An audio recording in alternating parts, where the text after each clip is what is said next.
where the mind is without fear and the head is held high, where knowledge is free.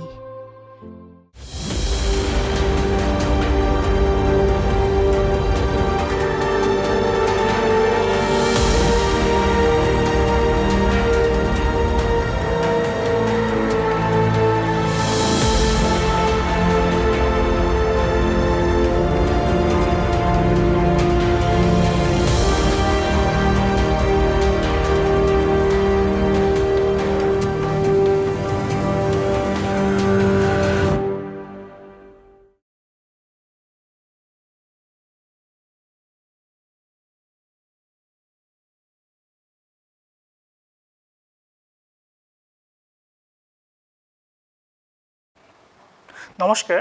Corona pandemic সিচুয়েশনে দীর্ঘদিন যাবৎ আমাদের বিদ্যালয়গুলিতে পঠন পাঠন বন্ধ রয়েছে।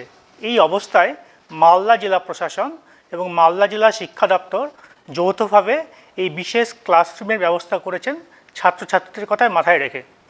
আমাকে এই বিশেষ ক্লাসে ছাত্রছাত্রীদের সামনে উপস্থিত করে দেওয়ার সুযোগ করে দেওয়ার জন্য আমি কৃতজ্ঞ।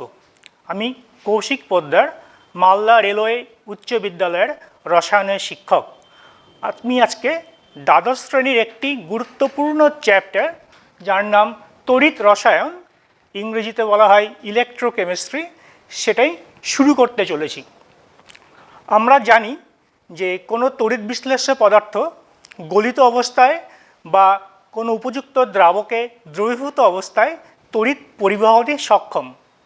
এই তড়িৎ বিশ্লেষ্য পদার্থ থেকে উৎপন্ন ক্যাটায়ন এবং অ্যানায়ন এই তড়িৎ পরিবহনে অংশগ্রহণ করে। ঠিক যেমন ধাতব পরিবাহীর ক্ষেত্রে ওহমের সূত্র আমরা প্রয়োগ করে তার রোধ বা তড়িৎ প্রবাহ মাত্রা নির্ধারণ করি, একই রকমভাবে ওহমের সূত্র কিন্তু তড়িৎ বৈশ্লেষিক দ্রবণের ক্ষেত্রেও সমানভাবে প্রযোজ্য। কিন্তু এক্ষেত্রে তড়িৎ বিশ্লেষ্য দ্রবণের ক্ষেত্রে আমাদের ধাতব পরিবাহীর মতো রোধের থেকেও তার দ্রবণের তড়িৎ পরিবাহিতায় কিন্তু খুব গুরুত্বপূর্ণ ভৌত রাশি। আমরা প্রতি ক্ষেত্রে তার তড়িৎ পরিবাহিতাই নির্ধারণ করব।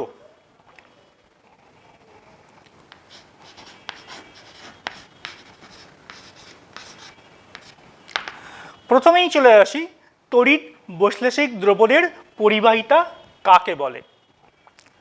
পরিবাহিতা, যাকে আমরা ইংরেজি এল লেটার দিয়ে চিহ্নিত করি, সেটি রোধের সঙ্গে ব্যস্তানুপাতিক সম্পর্কে যুক্ত।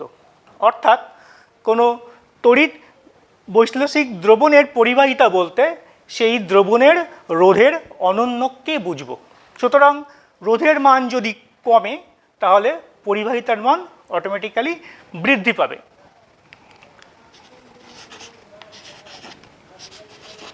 এবার হচ্ছে তার একক। আমরা জানি সিজিএস পদ্ধতিতে রোধের একক হচ্ছে ওহম, এবং এই ওহমকে আমরা গ্রিক লেটার ওমেগা দিয়ে চিহ্নিত করি। তাহলে সিজিএস পদ্ধতিতে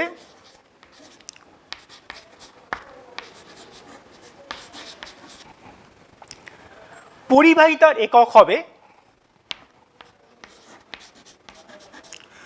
ওহম ইনভার্স, বা একে আমরা ল্যামডা ইনভার্স দিয়েও চিহ্নিত করতে পারি, নতুবা ওহম ইনভার্সের ঠিক উল্টো দিক দিয়ে যদি আমরা লেটারগুলো পড়ি তাহলে সেটা দাঁড়ায় মো। তাহলে সিজিএস পদ্ধতিতে কোনো তড়িৎ বৈশ্লেষিক দ্রবণের পরিবাহিতার একক হচ্ছে ওহম ইনভার্স বা ওমেগা ইনভার্স বা মো। আর এসআই পদ্ধতিতে অনুরূপভাবে তার একক হবে সিমেন্স।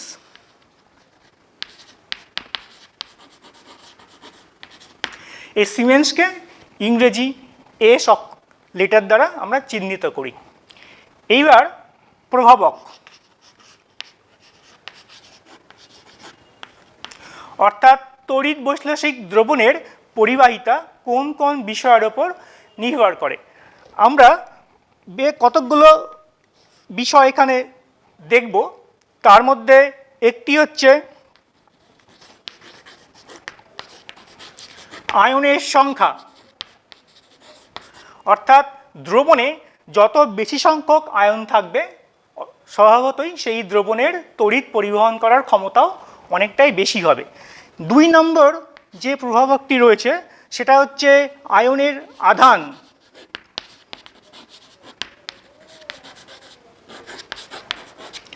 অর্থাৎ দ্রবণের উপস্থিত ক্যাটায়ন এবং অ্যানায়ন তাদের আধানের মান যত বেশি হবে দ্রবণের তড়িৎ পরিবাহিতার মানও তত বৃদ্ধি পাবে। 3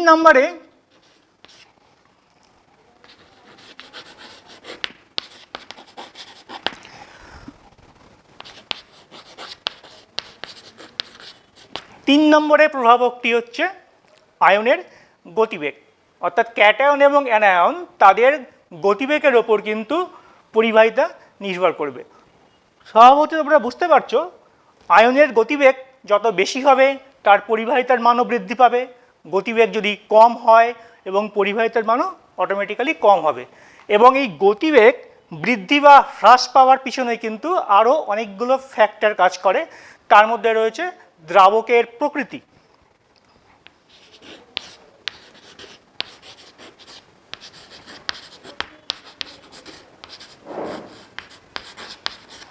কোনো দ্রাবক যদি উৎপন্ন ক্যাটায়ন এবং অ্যানায়নকে সলভেট করে রাখে, অর্থাৎ ঘিরে রাখে, তাহলে অটোমেটিক্যালি কী হবে, সেই আয়নের গতিবেগ হ্রাস পাবে এবং দ্রবণের পরিবাহিতাও হ্রাস পাবে।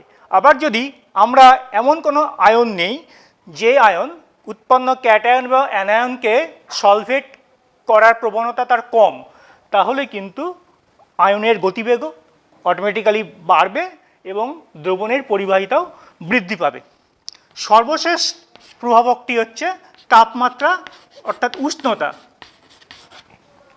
এক্ষেত্রে তাপমাত্রা বৃদ্ধি পেলে কিন্তু আয়নের গতিবেগ বৃদ্ধি পায়, অটোমেটিক্যালি দ্রবণের পরিবাহিতাও বৃদ্ধি পাবে। তাহলে তড়িৎ বৈশ্লেষিক দ্রবণের পরিবাহিতা আমরা 5টি বিষয়ের উপর নির্ভর করে সেটা দেখলাম। আয়নের সংখ্যার ওপর, আয়নের আধানের ওপর, আয়নের গতিবেগের ওপর, দ্রাবকের প্রকৃতি এবং উষ্ণতা। এইবার আমরা দেখব যে দ্রবণের পরিবাহিতা আমরা কিভাবে বের করি, কিভাবে নির্ধারণ করি। দ্রবণের পরিবাহিতা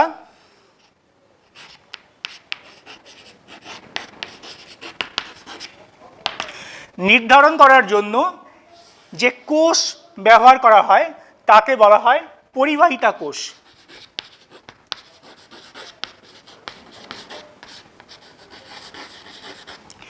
এই পরিবাহিতা কোষ তার ভেতরে দুটো প্লাটিনাম ধাতুর তড়িৎদ্বার পরস্পরকে সমান্তরালভাবে রেখে সেই তড়িৎদ্বার দুটোকে প্লাটিনাম তার দ্বারা এই পাত্রের সঙ্গে যুক্ত করা থাকে। আর এই পাত্রের 2 প্রান্তে দুটো আর্ম বা বাহু থাকে।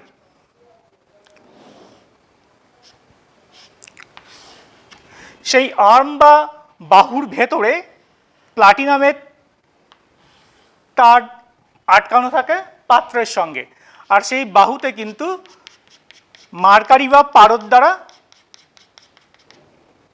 বাহু পূর্ণ করা হয়। অর্থাৎ আমরা এখানে দেখতে পাচ্ছি পারদ রয়েছে, আর এইগুলো হচ্ছে প্লাটিনামের তার। এই দুটো হচ্ছে প্লাটিনামের তৈরি তড়িৎদ্বার।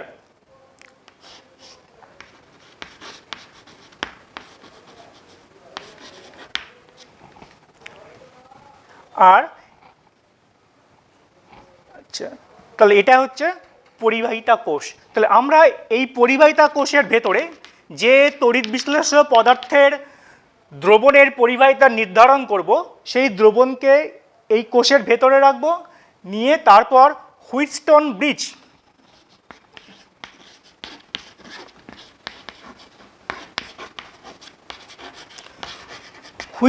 ব্রিজ নীতির সাহায্যে দ্রবণের পরিবাহিতা নির্ধারণ করব। এইভাবেই আমরা যে কোনো তড়িৎ বৈশ্লেষিক দ্রবণের পরিবাহিতা নির্ধারণ করি। মনে রাখবে এই কোষটির নাম কিন্তু পরিবাহিতা কোষ, যাকে ইংরেজিতে বলে কন্ডাক্ট্যান্স সেল। এরপরে এই পরিবাহিতা কোষকে ব্যবহার করে দ্রবণের পরিবাহিতা নির্ধারণ করার সময় আমাদের কিন্তু এসি কারেন্ট ব্যবহার করতে হবে। ডিসি কারেন্ট বা সমপ্রবাহ কিন্তু ব্যবহার করা চলবে না। তার পিছনে যুক্তিটি হচ্ছে, যদি আমরা ডিসি কারেন্ট ব্যবহার করি তাহলে কিন্তু এই তড়িৎ বিশ্লেষ্য পদার্থের কিছুটা অংশের তড়িৎ বিশ্লেষণ ঘটে যাবে। আর এই তড়িৎ বিশ্লেষণ ঘটলে তড়িৎ বিশ্লেষ্য পদার্থের গাঢ়ত্ব কিছুটা হ্রাস পাবে। ফলে এই পরীক্ষার দ্বারা নির্ণীত যে আমরা পরিবাহিতার মান পাবো সেই মানে কিন্তু কিছু ত্রুটি চলে আসবে। এই কারণেই আমরা ডিসি কারেন্টের পরিবর্তে এসি কারেন্টকে ব্যবহার করি পরিবাহিতা কোষে কোনো দ্রবণের পরিবাহিতা নির্ণয়ের সময়। এছাড়াও আরেকটি কারণ আমরা বলতে পারি, যখন এই তড়িৎ বিশ্লেষ্য পদার্থের তড়িৎ বিশ্লেষণের সময় যদি কোনো গ্যাসীয় পদার্থ উৎপন্ন হয়, সেই গ্যাসীয় পদার্থ কিন্তু তোমার পোলারাইজেশন বা ছেদন ক্রিয়ার ফলেও তোমার পরিবাহিতার যে মান নির্ধারিত হবে সেখানে ত্রুটি দেখা দেবে, অর্থাৎ ছেদন ক্রিয়ার দরুনও কিছু পরিমাণ ত্রুটি আমরা পাবো। এই কারণেই পরিবাহিতা কোষে কোনো দ্রবণের পরিবাহিতা নির্ধারণের জন্য আমাদের সর্বদা এসি কারেন্ট ব্যবহার করতে হবে।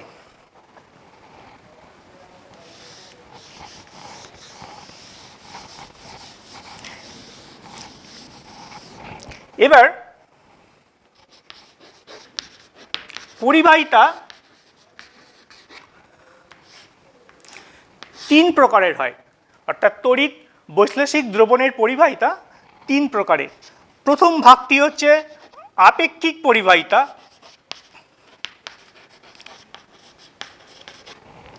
দ্বিতীয় ভাগে রয়েছে মোলার পরিবাহিতা,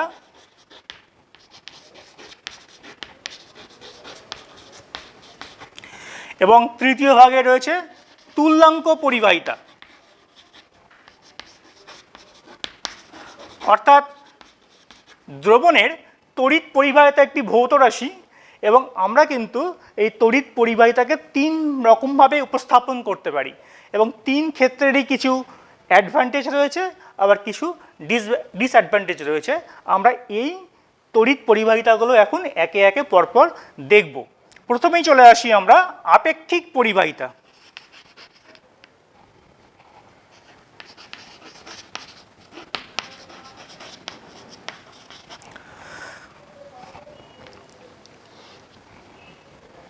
এল একক দৈর্ঘ্যে দুটো এ প্রস্থচ্ছেদযুক্ত তড়িৎদ্বারের মাঝে কোনো দ্রবণকে স্থাপন করলে সেই দ্রবণের রোধ তার মান হবে এটি, অর্থাৎ রোধ এল বাই এর সমানুপাতিক। আমরা এই সমানুপাতিক চিহ্নের পরিবর্তে একটি সমানুপাতিক ধ্রুবক যাকে বলা হয় রো, তোমরা দশম শ্রেণীতেই পড়েছো, রোকে বলা হয় পরিবাহীর রোধাঙ্ক। তাহলে এই দ্রবণের রোধ সেটা দ্রবণের রোধাঙ্ক, তড়িৎদ্বার দুটোর মধ্যবর্তী দূরত্ব আর তড়িৎদ্বারের প্রস্থচ্ছেদের ওপর নির্ভরশীল। এছাড়া আমরা জানি যে কোনো দ্রবণের পরিবাহিতাঙ্ক, যাকে গ্রিক বর্ণ কাপ্পা, এটা হচ্ছে কাপ্পা, যাকে গ্রিক বর্ণ কাপ্পা দ্বারা আমরা চিহ্নিত করি। কাপ্পা হচ্ছে রোধাঙ্কের অনন্যক, অর্থাৎ রো এর অনন্যক। অর্থাৎ আমরা যদি এটাকে বাংলা টার্মে ভাবি তাহলে কোনো তড়িৎ বৈশ্লেষিক দ্রবণের পরিবাহিতাঙ্ক তার রোধাঙ্কের অনন্যক। এটা হচ্ছে 2 নম্বর সমীকরণ। আমরা যদি এবার 1 এবং 2 নম্বর সমীকরণ থেকে একটু সাজিয়ে নিই, তাহলে 1 এবং 2 নম্বর সমীকরণকে যদি আমরা সাজিয়ে নিই, তাহলে আমরা পাবো 1/ρ that is kappa equal to 1/r, সংজ্ঞা অনুযায়ী এটাই হচ্ছে পরিবাহিতা, ইকুয়াল টু L/A। তাহলে দেখতে পাচ্ছি কোনো তড়িৎ বৈশ্লেষিক দ্রবণের পরিবাহিতা ক্ষেত্রে তার আপেক্ষিক পরিবাহিতা বা পরিবাহিতাঙ্ক ইকুয়াল টু ওই দ্রবণের পরিবাহিতা ইন্টু ওই কোষের অর্থাৎ পরিবাহিতা কোষের কোষ ধ্রুবক L/A। তাহলে আমরা এবার আপেক্ষিক পরিবাহিতার সংজ্ঞা নির্ধারণ করতে চাইছি। আমাদের এই দুটো সমীকরণকে একত্রিত করলে যে আপেক্ষিক পরিবাহিতা, যাকে বলা হচ্ছে পরিবাহিতাঙ্ক, তার একটা এক্সপ্রেশন পেলাম। এই এক্সপ্রেশনে যদি আমরা L equal to 1 centimetre, A equal to 1 বর্গ সেন্টিমিটার স্কোয়ার সেন্টিমিটার বসাই, তাহলে কাপ্পা ইকুয়াল টু L। তাহলে বোঝা যাচ্ছে যে কোনো দ্রবণের আপেক্ষিক পরিবাহিতা বা পরিবাহিতাঙ্ক আসলে ওই দ্রবণের পরিবাহিতা, এবং এই পরিবাহিতা কিন্তু একটা বিশেষ শর্তে। কি শর্ত? যদি পরিবাহিতা কোষের তড়িৎদ্বার দুটো 1 একক দূরত্বে অবস্থান করে এবং তড়িৎদ্বার দুটোর যদি ক্ষেত্রফল 1 বর্গ একক হয়, তাহলে ওই দ্রবণের যা পরিবাহিতা সেটাই কিন্তু তার আপেক্ষিক পরিবাহিতা বা পরিবাহিতাঙ্ক। অর্থাৎ সংজ্ঞাটা আমরা তাহলে কীভাবে বলতে পারি? একক দূরত্বে অবস্থান করছে একক প্রস্থচ্ছেদযুক্ত তড়িৎদ্বারের মধ্যবর্তী দ্রবণের পরিবাহিতাই হচ্ছে ওই দ্রবণের আপেক্ষিক পরিবাহিতা। অর্থাৎ এই কথাগুলোকে আমরা একটু অন্যভাবেও উপস্থাপন করতে পারি যে 1 বর্গ একক আয়তনের কোনো দ্রবণের পরিবাহিতাকে বলা হয় তার আপেক্ষিক পরিবাহিতা, অবশ্যই কোনো একটা নির্দিষ্ট তাপমাত্রায়, কারণ তাপমাত্রার উপর কিন্তু আপেক্ষিক পরিবাহিতা বা মোলার পরিবাহিতা সবগুলো পরিবাহিতায় কিন্তু নির্ভর করে। তাহলে সংজ্ঞা চলে গেল। এবার আমরা চলে আসি একক। তাহলে আপেক্ষিক পরিবাহিতা যেহেতু একটি ভৌত রাশি, পরিমাপযোগ্য, সুতরাং তার একটি উপযুক্ত একক আমাদের খুঁজতে হবে। আমরা আপেক্ষিক পরিবাহিতার একক নির্ধারণ করব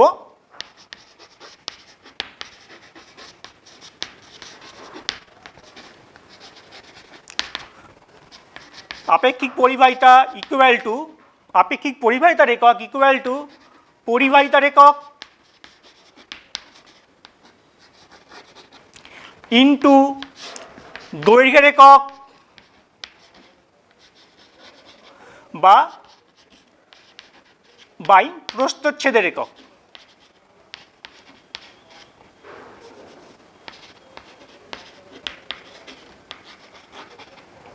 তাহলে আমরা ঠিক এই রিলেশন থেকেই কিন্তু এই সমীকরণটা আমরা স্থাপন করলাম। আপেক্ষিক পরিবাহিতার একক ইকুয়াল টু পরিবাহিতার একক গুণন দৈর্ঘ্যের একক বাই প্রস্থচ্ছেদের একক। সিজিএস পদ্ধতি অনুযায়ী আমরা জানি পরিবাহিতার একক ohm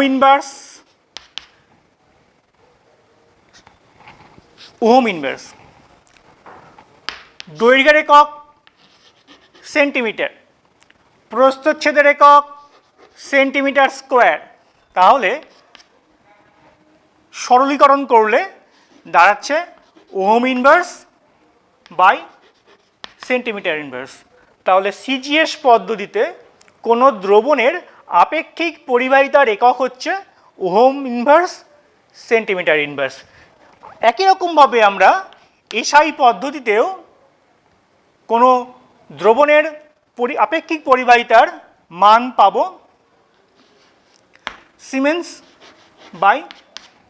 siemens into metre inverse.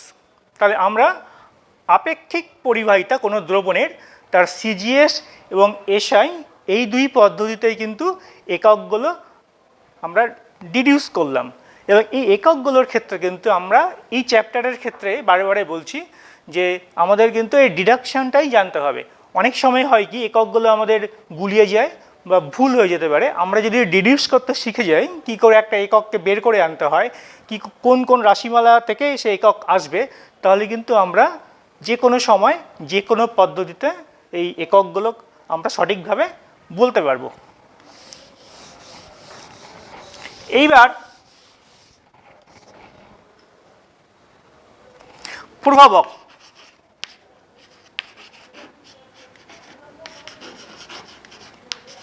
কোনো দ্রবণের আপেক্ষিক পরিবাহিতা কোন কোন বিষয়ের উপর নির্ভর করে সেই বিষয়গুলো কিন্তু আমরা এবার একটু আলোচনা করতে চাইছি। প্রথমের পয়েন্টটা হচ্ছে তড়িৎ বিশ্লেষ্য পদার্থের প্রকৃতি।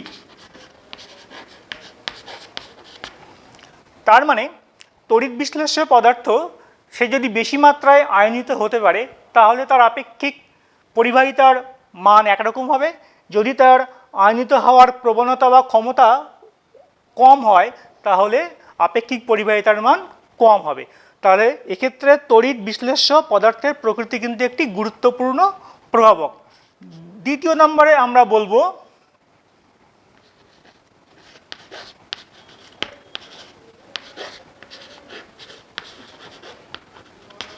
তড়িৎ বিশ্লেষ্য পদার্থের গাঢ়ত্ব। অর্থাৎ যে তড়িৎ বিশ্লেষ্য পদার্থের দ্রবণের আপেক্ষিক পরিবাহিতার কথা বলছি, সেই দ্রবণে সেই পদার্থের গাঢ়ত্বের উপর আপেক্ষিক পরিবাহিতা নির্ভর করবে। বিশ্লেষ্য পদার্থের গাঢ়ত্ব যদি বেশি হয় তাহলে অটোমেটিক্যালি তার আপেক্ষিক পরিবাহিতাও বেশি হবে, আর গাঢ়ত্ব যদি কম হয়, সেখান থেকে প্রাপ্ত আয়নের পরিমাণ যদি কম হয়, তাহলে সেই দ্রবণের আপেক্ষিক পরিবাহিতার মানও কম হবে। তৃতীয় নম্বর হচ্ছে উৎপন্ন আয়নের আকৃতি।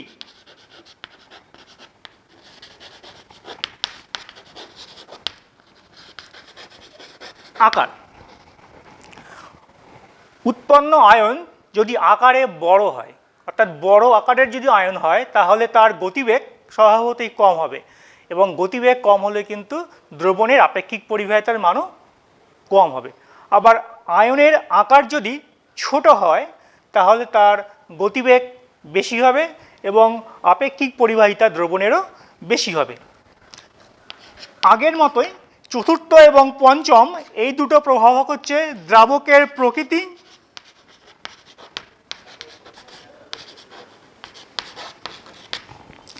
এবং উষ্ণতা।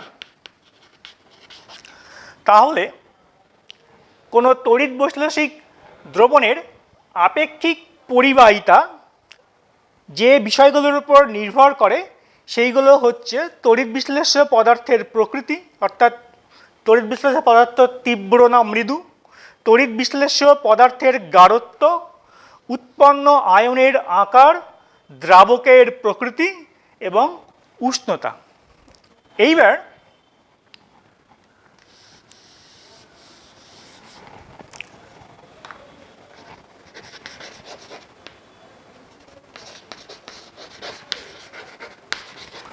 আমাদের বিচার্য বিষয় কোষ ধ্রুবক।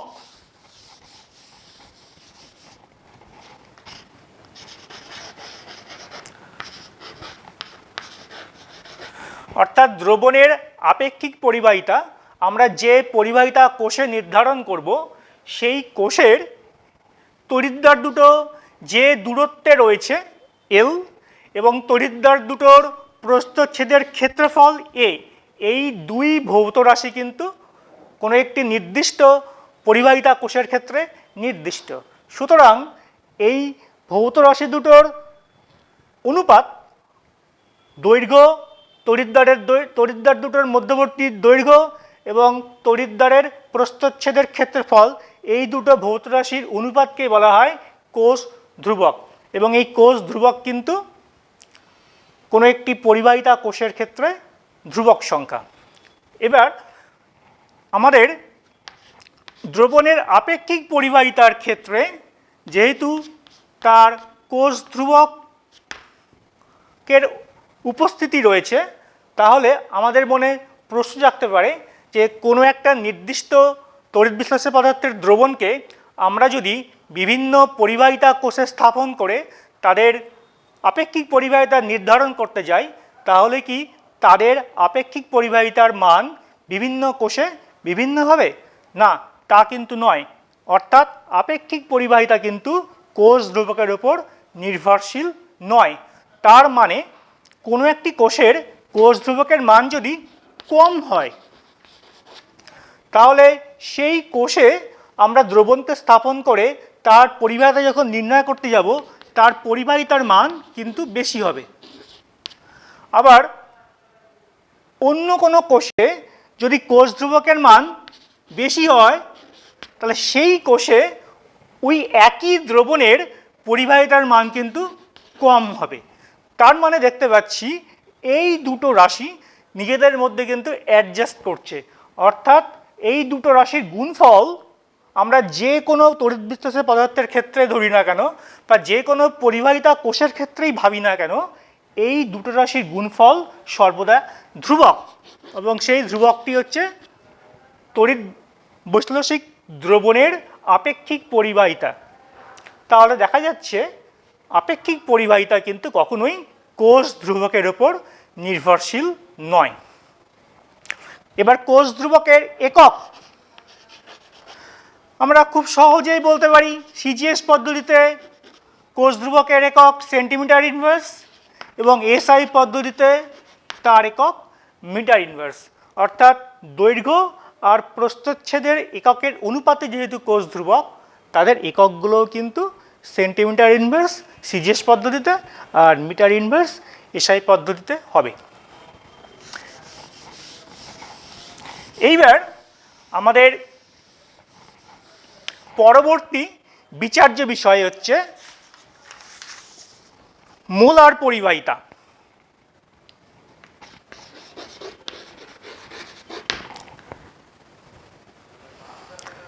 তো মোলার পরিবাহিতার সংজ্ঞাটা কিন্তু আমাদের খুব ভালোভাবে সাবধানতার সঙ্গে মুখস্থ করতে হবে। যদিও পরীক্ষায় এই সংজ্ঞা আসার সম্ভাবনা খুবই কম, কিন্তু যদি কখনোই বা আসে, আমরা যাতে সঠিকভাবে উপস্থাপন করতে পারি পরীক্ষার খাতায়, সেদিকে নজর দিতে হবে। এই জন্য আমাদের উচিত এই বারে বারে সংজ্ঞাগুলোকে নিজের মতো করে তৈরি করে সেটাকে লিখে প্র্যাকটিস করা। তো আমি প্রথমে এই মোলার পরিবাহিতার সংজ্ঞাটাই বলছি। কোনো একটি নির্দিষ্ট তড়িৎ বিশ্লেষ্য পদার্থের যে আয়তনের দ্রবণে 1 মোল পরিমাণ তড়িৎ বিশ্লেষ্য পদার্থ দ্রবীভূত করে সেই দ্রবণকে 1 একক দৈর্ঘ্যের ব্যবধানে রাখা সুনির্দিষ্ট আকারের প্রস্থচ্ছেদযুক্ত তড়িৎদ্বারের মাঝখানে রাখলে সেই দ্রবণের যে পরিবাহিতা মান বেরোয়, সেই পরিবাহিতার মান ওই নির্দিষ্ট তাপমাত্রায় ওই নির্দিষ্ট তড়িৎ বিশ্লেষ্য পদার্থের মোলার পরিবাহিতা। সংজ্ঞাটা যেহেতু একটু লেন্দি, অর্থাৎ বড়, আমাদের কিন্তু বারে বারে সেটা ভালো করে বুঝে নিয়ে খাতায় লিখে প্র্যাকটিস করতে হবে। তাহলে আমরা মোলার পরিবাহিতার সংজ্ঞাটা বুঝতে পারলাম। এবার মোলার পরিবাহিতার সঙ্গে আপেক্ষিক পরিবাহিতার কিন্তু একটি সম্পর্ক রয়েছে।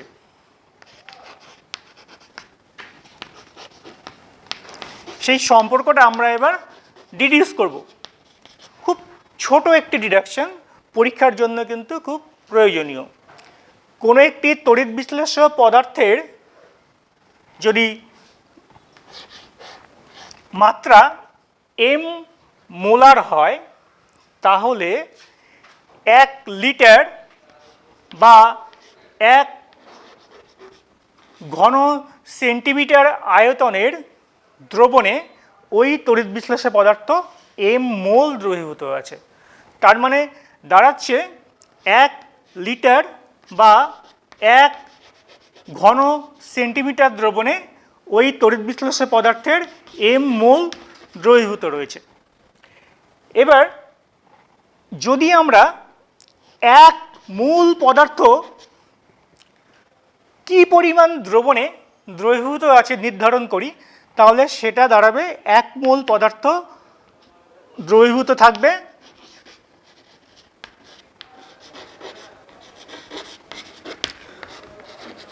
1000/m ঘন সেন্টিমিটার আয়তনের দ্রবণে। তাহলে আমাদের সংজ্ঞা অনুযায়ী, মোলার পরিবাহিতার সংজ্ঞা অনুযায়ী,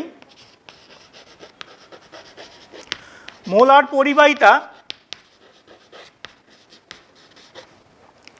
ইকুয়াল টু 1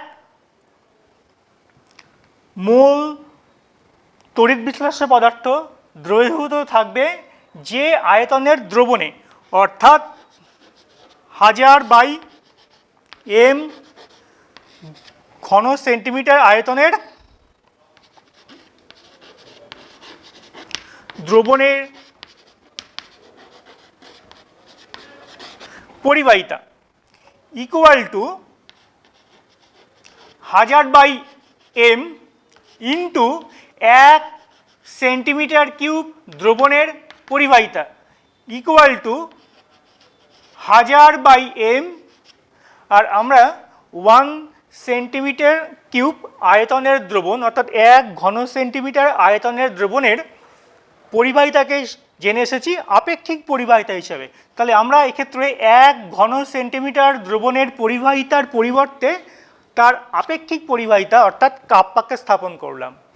তাহলে মোলার পরিবাহিতা, যাকে আমরা গ্রিক বর্ণ ল্যামডা সেটা দিয়ে চিহ্নিত করি, আর যেহেতু মোলার তার সাবস্ক্রিপ্টে থাকবে m, তাহলে কোনো দ্রবণের মোলার পরিবাহিতা ল্যামডা m ইকুয়াল টু 1000m/কাপ্পা। m মানে ওই দ্রবণের মোলারিটি, কাপ্পা হচ্ছে ওই দ্রবণের আপেক্ষিক পরিবাহিতা। তাহলে এইটি হচ্ছে কোনো দ্রবণের মোলার পরিবাহিতার সঙ্গে আপেক্ষিক পরিবাহিতার সম্পর্ক। এই সম্পর্কটি কিন্তু পরীক্ষায় ডিডিউস করতে দিতে পারে, কারণ খুব ছোট এই ডিডাকশানটা এবং এটি 2 নম্বরের জন্য কিন্তু উপযুক্ত। এবার আমরা দেখব মোলার পরিবাহিতার একক।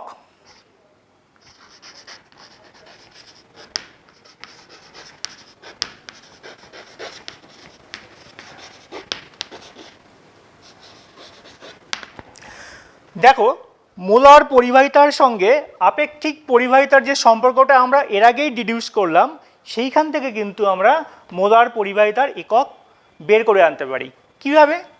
আমরা জানি কোনো দ্রবণের আপেক্ষিক পরিবাহিতার একক হচ্ছে সিজিএস পদ্ধতিতে ওহম ইনভার্স সেন্টিমিটার ইনভার্স। এইবার কোনো দ্রবণের মোলারিটি আমরা প্রকাশ করি মোল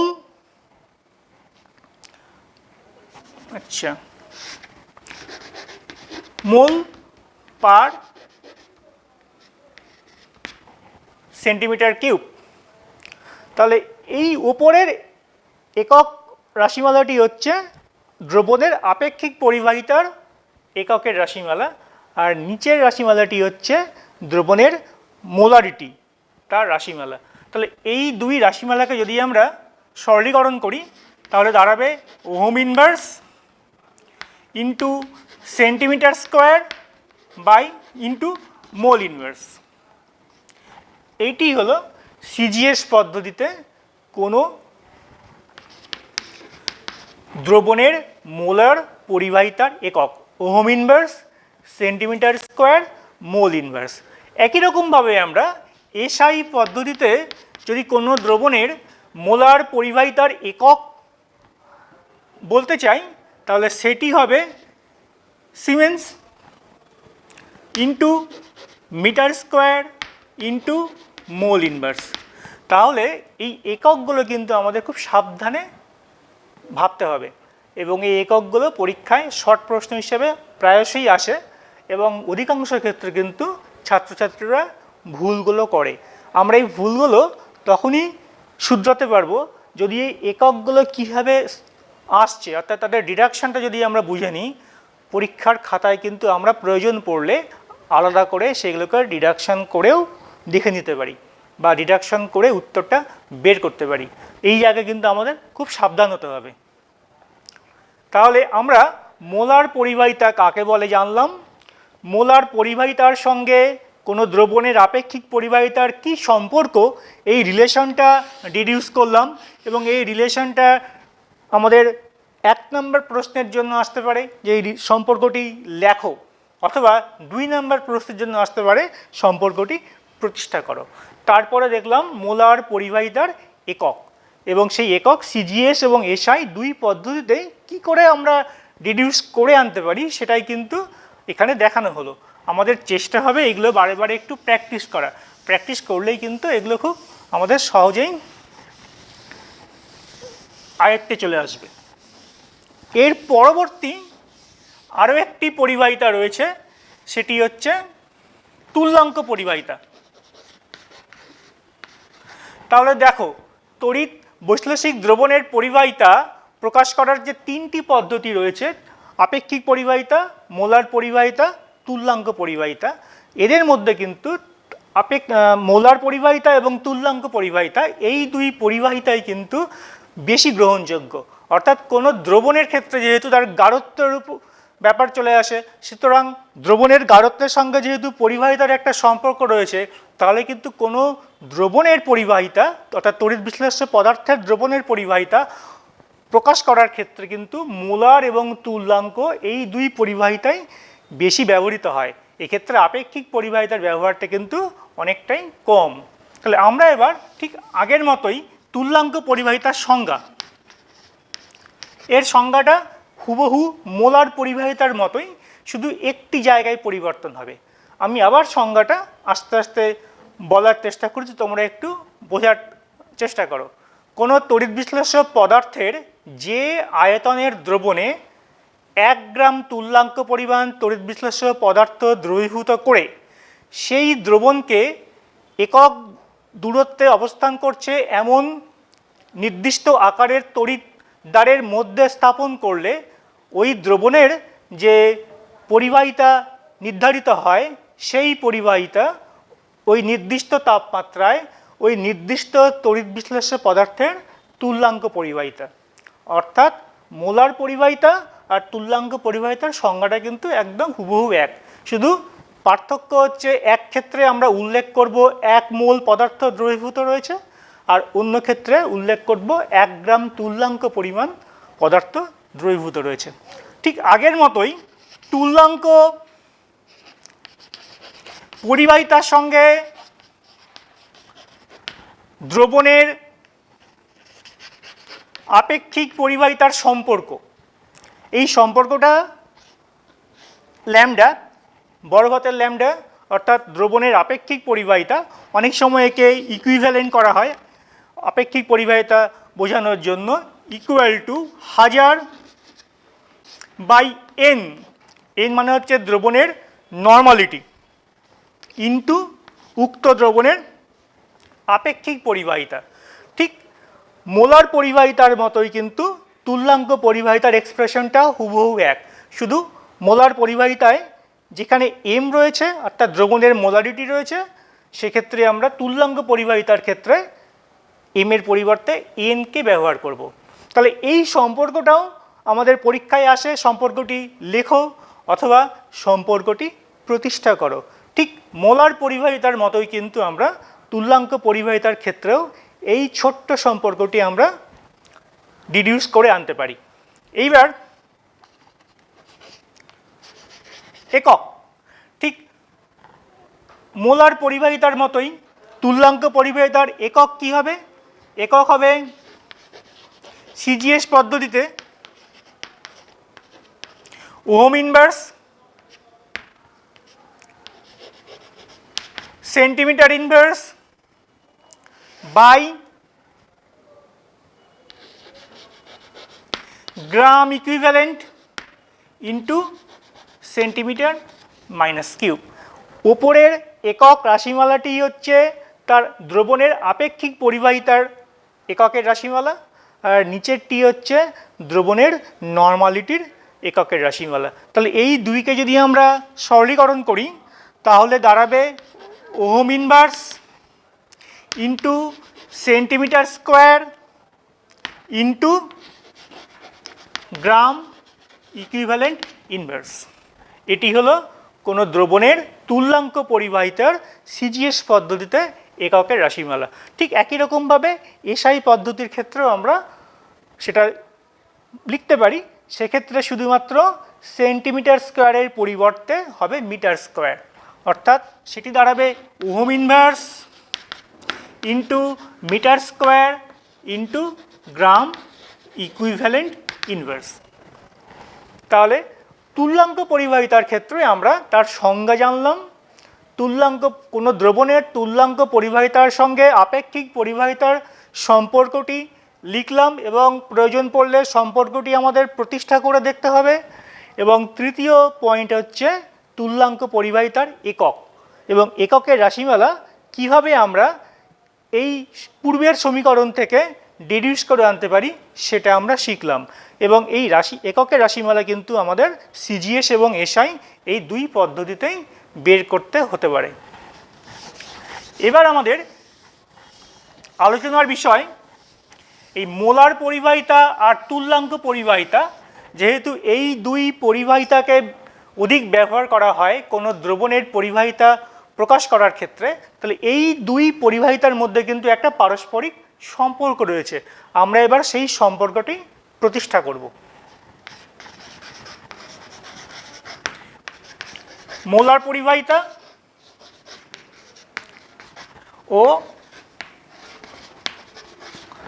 তুল্যাঙ্ক পরিবাহিতার মধ্যে সম্পর্ক।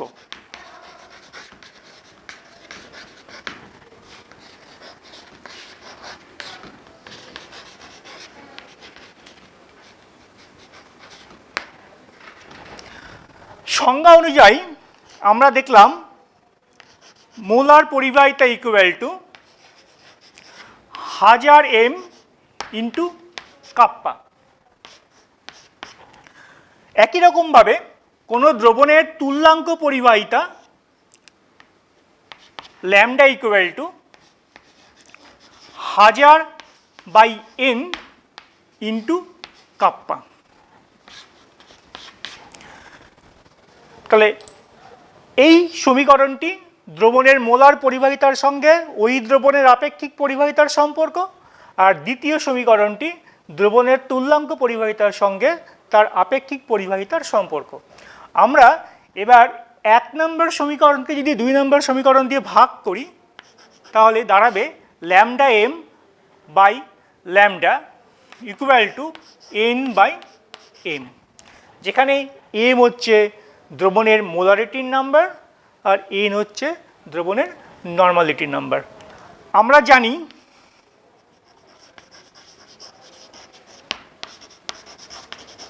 কোনো দ্রবণের n equal to m into Z.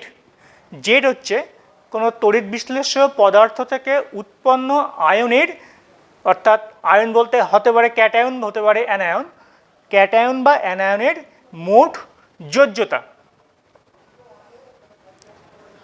তাহলে যেটা দাঁড়ালো আমরা lambda m by lambda equal to n এর পরিবর্তে আমরা এবার বসাবো m into Z by m equal to Z, বা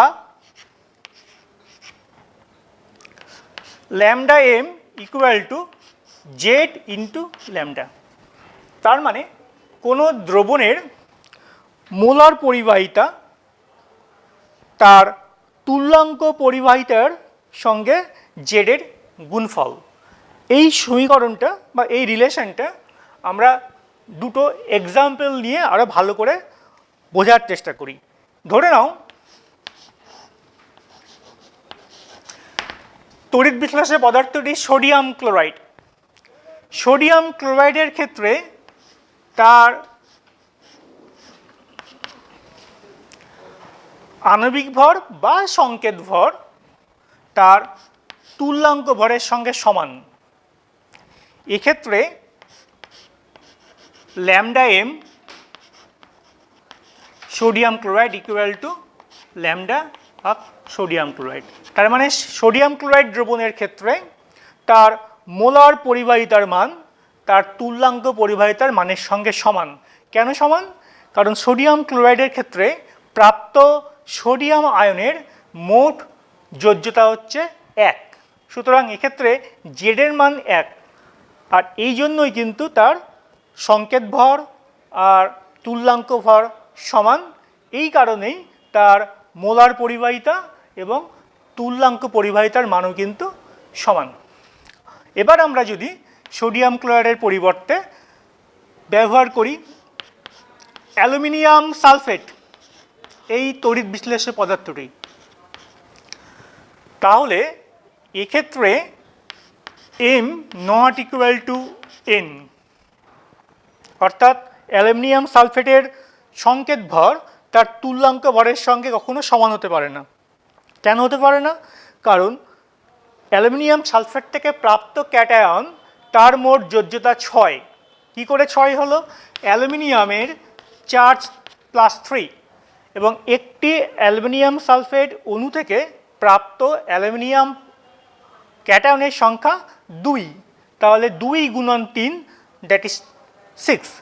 তাহলে আমরা দেখতে পাচ্ছি অ্যালুমিনিয়াম সালফেটের ক্ষেত্রে তার সংকেত ভর এবং তুল্যাঙ্ক ভর সমান নয়।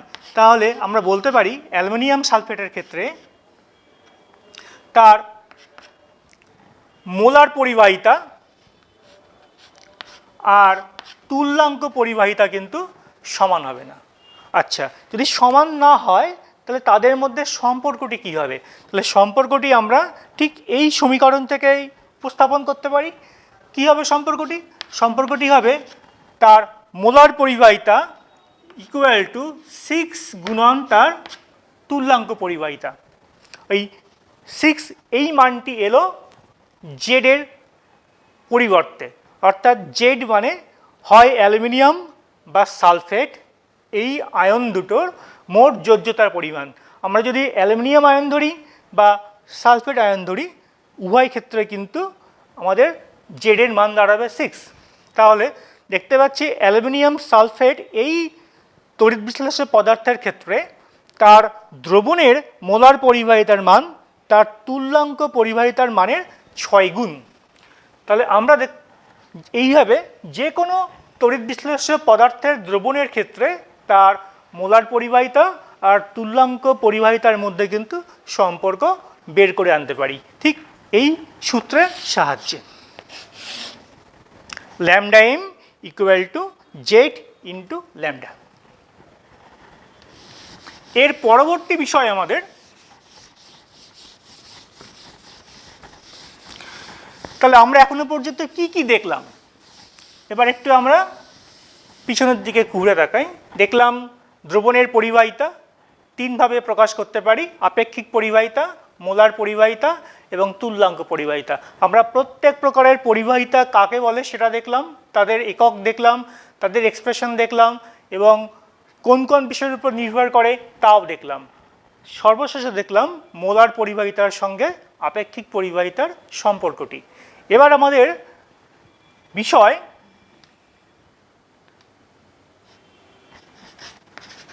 দ্রবণের গাঢ়ত্বের সঙ্গে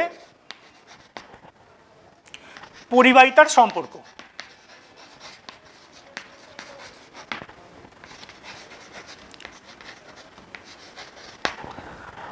আমরা আগেই বলেছি যে তড়িৎ বিশ্লেষ্য পদার্থের দ্রবণের গাঢ়ত্বের ওপর ওই দ্রবণের পরিবাহিতা নির্ভর করে। এবার আমরা কীভাবে নির্ভর করে সেটি বোঝার চেষ্টা করব। তো আমরা প্রথমে আপেক্ষিক পরিবাহিতাটা দেখব।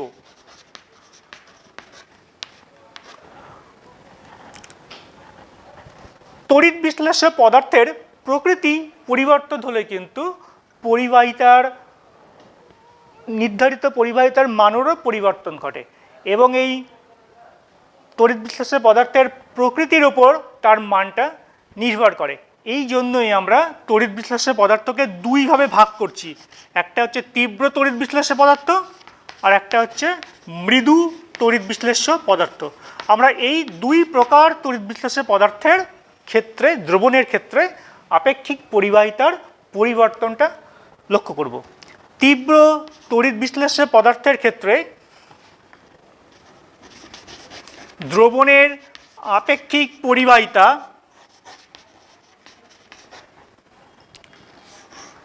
তার দ্রবণের গাঢ়ত্বের সঙ্গে সমানুপাতিক।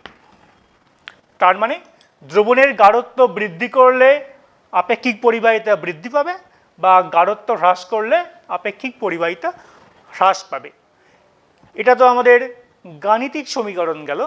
এবার আমরা ব্যাপারটা আণবিক স্তরে বোঝার চেষ্টা করি, কেন গাঢ়ত্ব বৃদ্ধি করলে আপেক্ষিক পরিবাহিতা বৃদ্ধি পাবে। এইবার তড়িৎ বিশ্লেষ্য পদার্থে যদি গাঢ়ত্ব বৃদ্ধি পায়, সেই পদার্থ থেকে উৎপন্ন ক্যাটায়ন অ্যানায়নের সংখ্যা বাড়বে, অর্থাৎ একক আয়তনে দ্রবণের আয়নের সংখ্যা বৃদ্ধি পাবে। আর আয়নের সংখ্যা বৃদ্ধি পেলেই কিন্তু আপেক্ষিক পরিবাহিতার মানটাও বৃদ্ধি পাবে। এই কারণেই তীব্র তড়িৎ বিশ্লেষ্য পদার্থের ক্ষেত্রে দ্রবণের গাঢ়ত্বের বৃদ্ধি ঘটলে আপেক্ষিক পরিবাহিতার মান বৃদ্ধি পায়। এবার আমরা দেখব লঘু তড়িৎ বিশ্লেষ্য পদার্থের ক্ষেত্রে সম্পর্কটি কেমন। এক্ষেত্রেও আপেক্ষিক পরিবাহিতা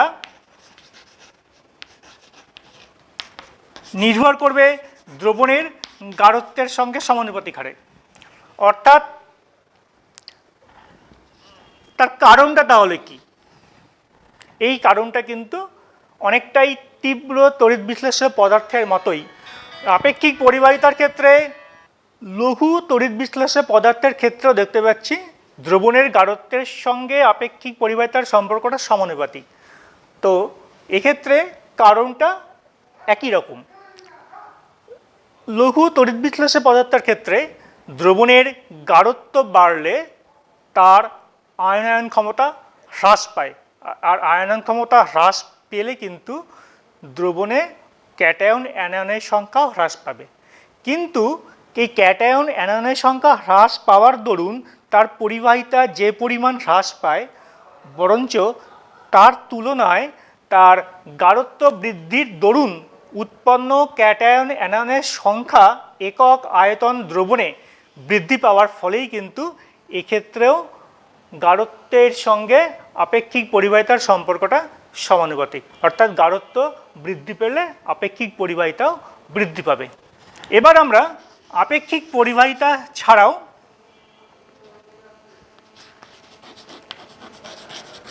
মোলার পরিবাহিতা, মোলার পরিবাহিতা দ্রবণের লঘুতার সঙ্গে কি করে সম্পর্কিত, কিভাবে সম্পর্কিত সেটাই আমরা দেখার চেষ্টা করব। এক্ষেত্রেও আমরা তড়িৎ বিশ্লেষ্য পদার্থকে দুইভাবে ভাগ করব, তীব্র তড়িৎ বিশ্লেষ্য পদার্থ এবং মৃদু।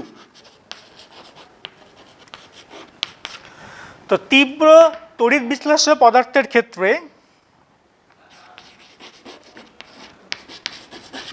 দ্রবণের মোলার পরিবাহিতা উক্ত দ্রবণের লঘুতার সঙ্গে সমানুপাতিক। তার মানে লঘুতা বৃদ্ধি পেলে মোলার পরিবাহিতাও বৃদ্ধি পাবে। এইবার আমাদের তার কারণটা বুঝতে হবে। এক্ষেত্রে তীব্র তড়িৎ বিশ্লেষ্য পদার্থের ক্ষেত্রে পদার্থ থেকে উৎপন্ন ক্যাটায়ন অ্যানায়নের সংখ্যা অনেক বেশি হয়, এবং ক্যাটায়ন এবং অ্যানায়নগুলো তারা পরস্পরের খুব কাছাকাছি থাকার ফলে তাদের মধ্যেকার আকর্ষণ বল আয়নের গতিবেগে বাধা সৃষ্টি করে। তার দরুন তীব্র তড়িৎ বিশ্লেষ্য পদার্থের ক্ষেত্রে কিন্তু মোলার পরিবাহিতার মান সাধারণত কম হয়। এবার যদি আমরা সেই দ্রবণের লঘুতা বৃদ্ধি করি, তার ফলে উৎপন্ন আয়নগুলোর মধ্যে দ্রাবকের মলিকিউল চলে আসায় তাদের মধ্যবর্তী দূরত্ব বৃদ্ধি পাবে, ফলে ক্যাটায়ন অ্যানায়নের আকর্ষণ বল হ্রাস পাবে। তার ফলে ক্যাটায়ন অ্যানায়নের কিন্তু গতিবেগ বৃদ্ধি পাবে। এই গতিবেগ বৃদ্ধি পাওয়ার ফলেই লঘুতাপ বৃদ্ধির ফলে কোনো দ্রবণের মোলার পরিবাহিতার মান বৃদ্ধি পায়। মৃদু তড়িৎ বিশ্লেষ্য পদার্থের ক্ষেত্রে ঘটনাটা একই রকম হলেও তার কারণটা কিন্তু আলাদা।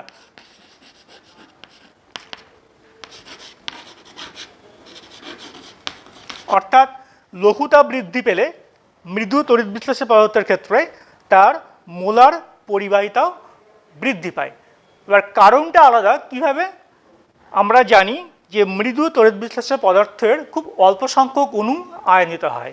এবার যদি দ্রবণের লঘুতা আমরা বৃদ্ধি করি, অসওয়াল্ডের ডাইলিউশন সূত্র অনুযায়ী তার আয়নিত হওয়ার প্রবণতা বাড়বে, এবং আয়নিত হওয়ার প্রবণতা বাড়লে অটোমেটিক্যালি তার আয়নের সংখ্যা বৃদ্ধি পাবে, এবং আয়নের সংখ্যা বৃদ্ধি পেলে তার মোলার পরিবাহিতাও কিন্তু বৃদ্ধি পাবে। আমরা এক্ষেত্রে তীব্র এবং মৃদু তড়িৎ বিশ্লেষ্য পদার্থের ক্ষেত্রে এই যে লঘুতা বৃদ্ধির ফলে তাদের মোলার পরিবাহিতা বৃদ্ধি পায়, এই কারণটি কিন্তু আমরা মলিকুলার লেভেলে গিয়ে বোঝার চেষ্টা করলাম। আমরা কিন্তু ইকুয়েশন থেকে অর্থাৎ সমীকরণ থেকেও এই সিদ্ধান্তে আসতে পারি। অর্থাৎ মোলার পরিবাহিতা equal two 1000 m into kappa.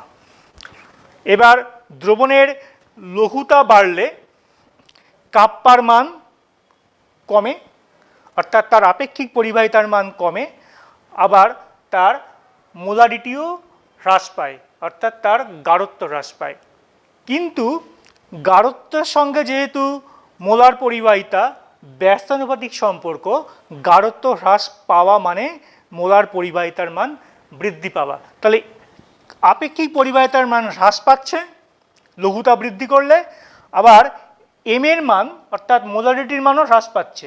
কিন্তু মোলারিটির মান হ্রাস পেলেও যেহেতু মোলারিটি আপেক্ষিক পরিবাহিতার সঙ্গে ব্যস্তানুপাতিক সম্পর্ক, সুতরাং এম এর মান কমলে ল্যামডা এম এর মান কিন্তু বাড়বে, এবং এই বৃদ্ধির পরিমাণটা কিন্তু কাপ্পার দরুন হ্রাসের থেকেও অধিক। এই কারণেই কিন্তু লঘুতা বৃদ্ধি করলে মোলার পরিবাহিতা দ্রবণের বৃদ্ধি পায়। অর্থাৎ আমরা সেটা কিন্তু এই গাণিতিক সমীকরণ থেকেও উপলব্ধি করতে পারছি। এর পরবর্তী টপিক অসীম লঘুতায় মোলার পরিবাহিতা। দ্রবণের অসীম লঘুতায় মোলার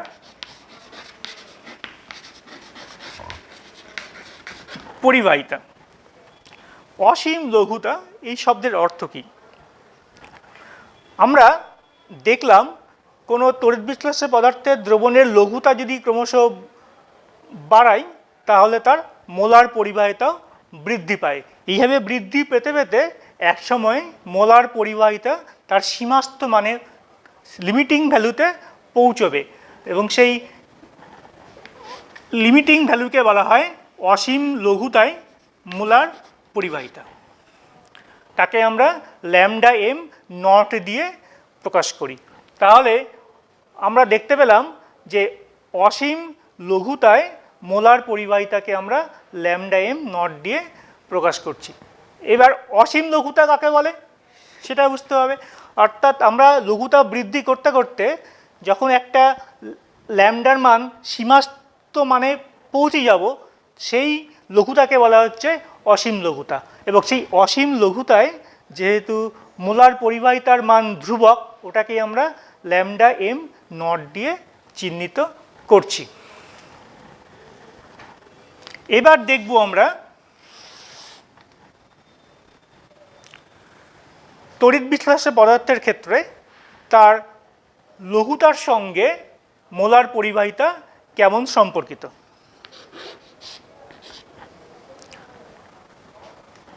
গাঢ়ত্বের বর্গ, যদি আমরা গাঢ়ত্বকে মোল পার লিটার এককে প্রকাশ করি আর এক্স অক্ষ বরাবর, আর ওয়াই অক্ষ বরাবর যদি আমরা মোলার পরিবাহিতাকে প্রকাশ করি তার একক হচ্ছে ওহম ইনভার্স, সেন্টিমিটার ইনভার্স, মোল ইনভার্স। তাহলে আমরা এক্স অক্ষ বরাবর গাঢ়ত্বের বর্গকে প্রকাশ করছি, ওয়াই অক্ষ বরাবর ল্যামডা এমকে প্রকাশ করছি। আমরা এর আগে দেখলাম যে তীব্র তড়িৎ বিশ্লেষ্য পদার্থের ক্ষেত্রে তার অসীম লঘুতা বৃদ্ধি করলে মোলার পরিবাহিতাও বৃদ্ধি পায়। যদি আমরা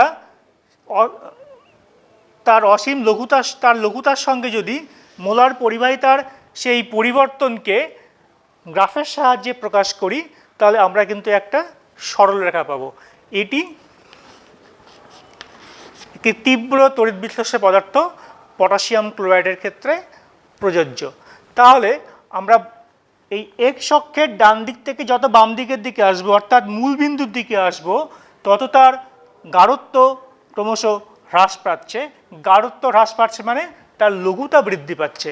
এবং যদি আমরা মূল বিন্দুকে ধরে নিই তার অসীম লঘুতার চিহ্নস্বরূপ, তাহলে এই অসীম লঘুতার অবস্থায় তার যে মোলার পরিবাহিতা সেটাই হবে তার ল্যামডা এম নট, অর্থাৎ ওই দ্রবণের অসীম লঘুতায় মোলার পরিবাহিতা। তাহলে ব্যাপারটা বোঝা গেছে। একটা তীব্র তড়িৎ বিশ্লেষ্য পদার্থ আমরা এর আগেই দেখলাম, এর ক্ষেত্রে লঘুতা বৃদ্ধি করলে মোলার পরিবাহিতা বৃদ্ধি পায়। আমরা যত ডান দিক থেকে মূল বিন্দুর দিকে আসব তত তার গাঢ়ত্বের মান অর্থাৎ সি এর মান হ্রাস পাবে। সি এর মান হ্রাস পাওয়া মানে লঘুতার মান বৃদ্ধি পাবে। এই বৃদ্ধি পেতে পেতে যখন আমরা মূল বিন্দুতে এসে পৌঁছবো সেক্ষেত্রে কিন্তু আমরা অবশ্যই তার পরিবাহিতার মান ক্রমশ বৃদ্ধি পেতে পেতে ঠিক এই জায়গায় গিয়ে ল্যামডা এম অক্ষকে ছেদ করছে। তাহলে এই মানটি হচ্ছে ওই তড়িৎ বিশ্লেষ্য পদার্থের অর্থাৎ তীব্র তড়িৎ বিশ্লেষ্য পদার্থের ল্যামডা এম নট অর্থাৎ অসীম লঘুতায় মোলার পরিবাহিতা। তাহলে এইভাবেই কিন্তু আমরা পরীক্ষা থেকে কোনো তীব্র তড়িৎ বিশ্লেষ্য পদার্থের ল্যামডা এম নট এর মান অর্থাৎ অসীম লঘুতায় মোলার পরিবাহিতার মান সরাসরি প্রত্যক্ষভাবে নির্ধারণ করতে পারি। এইবার আমরা একটি মৃদু তড়িৎ বিশ্লেষ্য পদার্থ দিলাম, সেটি হচ্ছে অ্যাসিটিক অ্যাসিড। তাহলে এই অ্যাসিটিক অ্যাসিড দ্রবণের ক্ষেত্রে তার মোলার পরিবাহিতার মান লঘুতার সঙ্গে কিরূপ পরিবর্তিত হয় যদি আমরা সেটা গ্রাফের সাহায্যে রিপ্রেজেন্ট করি তাহলে গ্রাফটা হবে ঠিক এইরকম, অর্থাৎ সরল রৈখিক নয়, তীব্র তড়িৎ বিশ্লেষ্য পদার্থের মতো। তার মানে আমরা যত সেই দ্রবণের গাঢ়ত্বের মান হ্রাস করব অর্থাৎ যত মূলবিন্দুর দিকে আসব তত কিন্তু তার মোলার পরিবাহিতার মান ক্রমশ বৃদ্ধি পাচ্ছে। ক্রমশ বৃদ্ধি পেলেও এটি কখনোই কিন্তু মোলার পরিবাহিতা একককে ছেদ করবে না। তার মানে আমরা এক্ষেত্রে ল্যামডা জিরো এম অর্থাৎ অসীম লঘুতায় মোলার পরিবাহিতার মান সরাসরি পরীক্ষালব্ধ মান থেকে বের করতে পারবো না, যেহেতু এই গ্রাফটি ল্যামডা এম অক্ষকে কখনোই ছেদ করবে না। তাহলে এক্ষেত্রে আমরা ল্যামডা এম নট অর্থাৎ অসীম লঘুতায় মোলার পরিবাহিতার মান পাবো কীভাবে? এক্ষেত্রে আমাদের একটি বিকল্প পথ রয়েছে একটি সূত্র প্রয়োগ করে, সেটি হচ্ছে কোলরসের সূত্র। তাহলে এক্ষেত্রে আমাদের পরীক্ষায় কিন্তু তীব্র বা মৃদু, আমরা যদিও দুটো স্পেসিফিক একটা তীব্র আর একটা মৃদু তড়িৎ বিশ্লেষ্য পদার্থকে চুজ করেছি, এই গ্রাফ দুটোর নিচার কিন্তু সকল পদার্থের ক্ষেত্রে অর্থাৎ তীব্রর ক্ষেত্রে সরলরৈখিক আর মৃদুর ক্ষেত্রে এই ধরনের একটা কার্ভ আমরা কিন্তু সবার ক্ষেত্রে একই রকমই পাবো। কোলরসের সূত্র যাওয়ার আগে আমাদের একটি নতুন ভৌত রাশি, সেটি হচ্ছে মোলার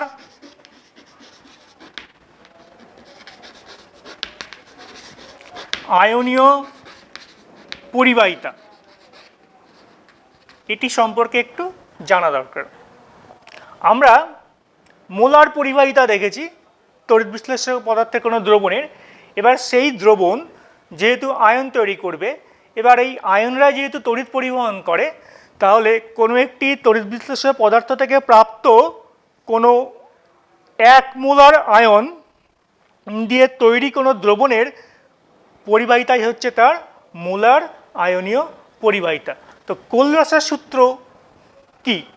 কোলরাস, বিজ্ঞানী কোলরাস তিনি বলেছেন যে অসীম লঘুতায় কোনো তড়িৎ বিশ্লেষ্য পদার্থের মোলার পরিবাহিতা সেই পদার্থ থেকে উৎপন্ন ক্যাটায়ন এবং অ্যানায়নের মোট মোলার আয়নীয় পরিবাহিতার যোগফল।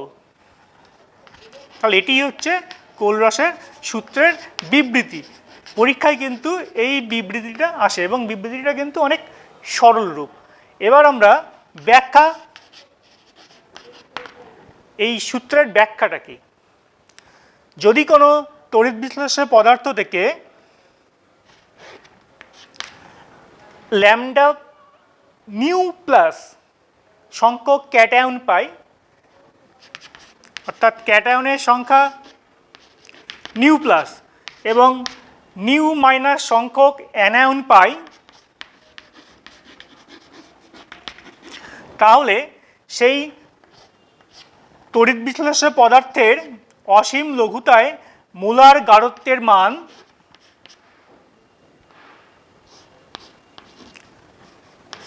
ক্যাটায়নের মোট আয়নীয় পরিবাহিতার মান তার সঙ্গে অ্যানায়নের মোট আয়নীয় পরিবাহিতার মানের যোগফলের সঙ্গে সমান হবে। অর্থাৎ মোলার পরিবাহিতার ক্ষেত্রে ক্যাটায়নের পরিবাহিতা, ক্যাটায়নের মোলার পরিবাহিতা এবং অ্যানায়নের মোলার পরিবাহিতা, অর্থাৎ ক্যাটায়নের অবদান আর অ্যানায়নের অবদান উভয়ের অবদান নিয়েই ওই তড়িৎ বিশ্লেষ্য পদার্থের মোলার পরিবাহিতা অসীম লঘুতায়। এটি হচ্ছে কোলরাসের সূত্রের ব্যাখ্যা। আমরা এই ব্যাখ্যাটা যদি আরও দু একটি স্পেসিফিক এক্সাম্পল নিয়ে দেখি তাহলে আমরা বুঝতে পারবো।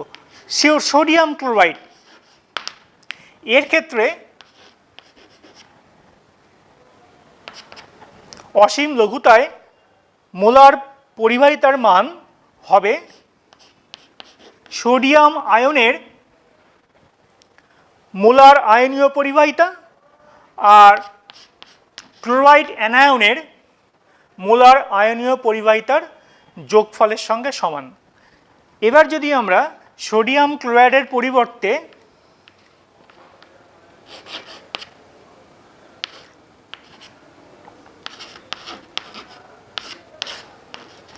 অ্যালুমিনিয়াম সালফেট এই তড়িৎ বিশ্লেষ্য পদার্থটি নিই, তাহলে এই তড়িৎ বিশ্লেষ্য পদার্থের মোলার পরিবাহিতা অসীম লঘুতায় দাঁড়াবে 2 গুণন অ্যালুমিনিয়াম আয়নের আয়নীয় পরিবাহিতা যোগ 3 গুণন সালফেট অ্যানায়নের মোলার আয়নীয় পরিবাহিতা। অর্থাৎ ক্যাটায়ন তার আয়নীয় মোলার পরিবাহিতা আর অ্যানায়ন তার আয়নীয় মোলার পরিবাহিতা, ক্যাটায়নের সঙ্গে 2 গুণ করা হলো, এইটুকু হচ্ছে ক্যাটায়নের মোট আয়নীয় পরিবাহিতা এবং এক্ষেত্রে হচ্ছে অ্যানায়নের মোট মোলার আয়নীয় পরিবাহিতা। অর্থাৎ ক্যাটায়ন এবং অ্যানায়ন উভয়ের মোট অবদানই হচ্ছে ওই তড়িৎ বিশ্লেষ্য পদার্থের অসীম লঘুতায় মোলার পরিবাহিতা। তাহলে আমরা দুটো এই এক্সাম্পল নিয়ে কিন্তু কোলরাসের সূত্রের বিবৃতিটাই স্থাপন করলাম।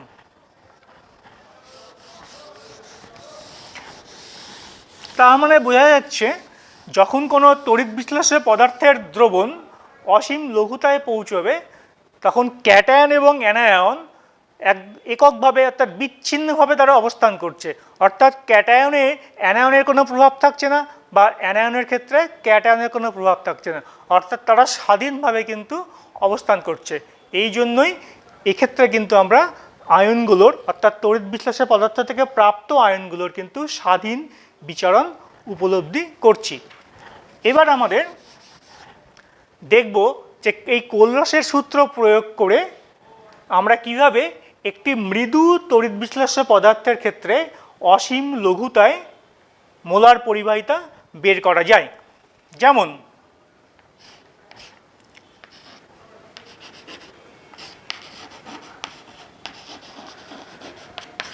অ্যাসিটিক অ্যাসিড একটি মৃদু তড়িৎ বিশ্লেষ্য পদার্থ, এবং আমরা এর আগে দেখলাম যে পরীক্ষা থেকে কিন্তু সরাসরি এই মৃদু তড়িৎ বিশ্লেষ্য পদার্থের অসীম লঘুতায় মোলার পরিবাহিতার মান বের করতে পারিনি, কারণ তার গ্রাফটা আমাদের সরলরৈখিক ছিল না।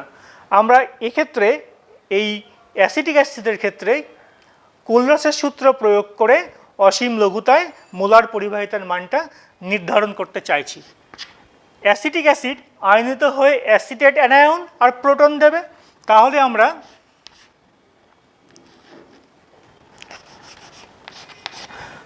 আমরা অ্যাসিটেট অ্যানায়নের মোলার আয়নীয় পরিবাহিতা যোগ প্রোটনের মোলার আয়নীয় পরিবাহিতার যোগ করলেই কিন্তু অ্যাসিটিক অ্যাসিডের তোমার অসীম লঘুতায় মোলার পরিবাহিতা পাবো। এবার আমরা এই দুটো অবদানকে একটু ঘুরিয়ে লিখব। কিভাবে?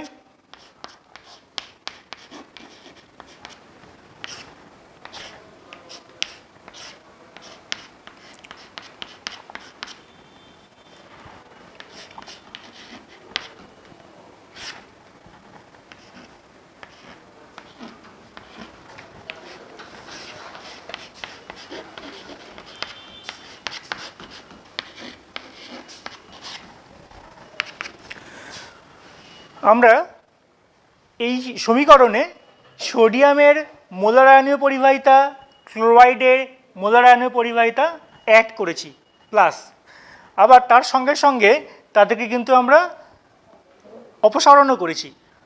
এবার এই বন্ধনীগুলোর ভেতরে যে মোলার আয়নীয় পরিবাহিতাগুলো রয়েছে ক্যাটায়ন এবং অ্যানায়নের, যদি এগুলোকে আমরা একত্রিত করি তাহলে যেটা দাঁড়াবে সেটা প্রথম ক্ষেত্রে দাঁড়াবে সোডিয়াম অ্যাসিটেট।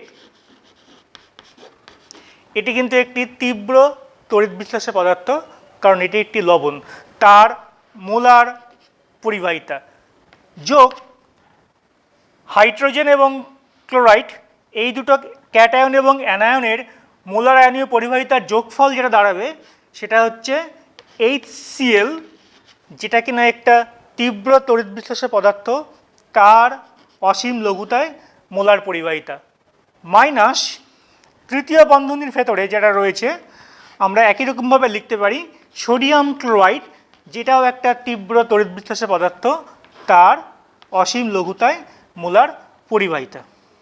তাহলে আমরা এই তিনটি অসীম লঘুতায় মোলার পরিবাহিতার মান সরাসরি পরীক্ষালব্ধ ফল থেকে পেতে পারি, কারণ এরা তিনজনই কিন্তু তীব্র তড়িৎ বিশ্লেষ্য পদার্থ, এবং তিন ক্ষেত্রেই কিন্তু আমরা তিনটে সরলরেখা পাবো। সেই সরলরেখার মান থেকে আমরা তাদের ল্যামডা এম এই অক্ষকে যে তিনটে বিন্দুতে তিনটি সরলরেখা ছেদ করবে সেই মানগুলোই দাঁড়াবে এই তিনটি তীব্র তড়িৎ বিশ্লেষ্য পদার্থের অসীম লঘুতায় মোলার পরিবাহিতার মান। অর্থাৎ এই পরীক্ষালব্ধ মানগুলো আমরা যোগ বিয়োগ করে কম্পিউট করে কিন্তু ওই মৃদু তড়িৎ বিশ্লেষ্য পদার্থ অ্যাসিটিক অ্যাসিডের অসীম লঘুতায় মোলার পরিবাহিতার মান নির্ধারণ করতে পারবো। তাহলে এক্ষেত্রেই কোলরাস সূত্রের অ্যাপ্লিকেশন, আমাদের কিন্তু এই অ্যাপ্লিকেশনটা নিউমেরিক্যাল প্রবলেমের সাহায্যে বারে প্র্যাকটিস করতে হবে, এবং এই নিউমেরিক্যাল প্রবলেমই কিন্তু আমাদের পরীক্ষায় আসবে। তো আজকে আমরা এই তড়িৎ রসায়ন চ্যাপ্টারের এই প্রথম অংশটুকুই উপস্থাপন দেখলাম, এবং তোমরা বারে সেইগুলো প্র্যাকটিস করবে। কতগুলো সংখ্যা রয়েছে, সংখ্যাগুলো বারে লিখে লিখে প্র্যাকটিস করবে, আর ছোট ছোট ডিডাকশানগুলো তার এককগুলো কীভাবে আমরা বের করলাম প্রতি ক্ষেত্রে কিন্তু আমাদের ডিডাকশান করে করে বের করে দেখতে হবে। এবং যেহেতু এগুলো মনে রাখা একটু কঠিন, মানে ভুল হওয়ার সম্ভাবনা বেশি, যদি আমরা নিজেরা ডিডিউস করে নিতে পারি তাহলে কিন্তু কখনোই সেটা ভুল হবে না। আমরা এইগুলোই বারে প্র্যাকটিস করব, এবং এই যতটুকু পড়ানো হলো তার মধ্যে যে নিউমেরিক্যাল প্রবলেমগুলো পড়বে, বইয়ে যে প্রবলেমগুলো রয়েছে সেইগুলো কিন্তু আমরা বারে বারে প্র্যাকটিসের মধ্যে দিয়েই এই অংশটুকু আয়ত্ত করব। এখানেই শেষ করছি আজকে।